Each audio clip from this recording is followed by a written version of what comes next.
Hello বন্ধুরা, বলো সবাই কেমন আছো? আমি তো খুব ভালোই আছি।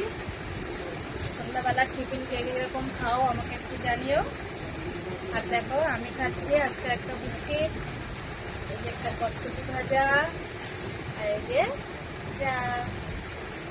তবে যদি সবাই চলে আসো, খুব মজা করে খাবো আর গল্প করবো। সন্ধ্যাবেলার জিনিসটাই আলাদা, একটু লাল চা গরম গরম খেতে খুবই ভালো লাগে, কিন্তু অনেকেই আবার খায় না। আমি কিন্তু খুব খেতে ভালোবাসি, একটু লাল চা, একটু মেরি বিস্কুট। সকালবেলার মেনু আমার এই, আমি কোনো ভারী খাবার খাই না, খুব হালকা খাবার খাই, আর পেট ভরে দুপুরবেলায় ভাত খাই।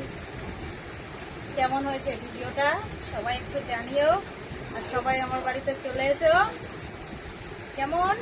আর খাবে যদি এক্ষুনি চলে এসো, সবাইকে বিস্কিট দেবো, চা দেবো, আর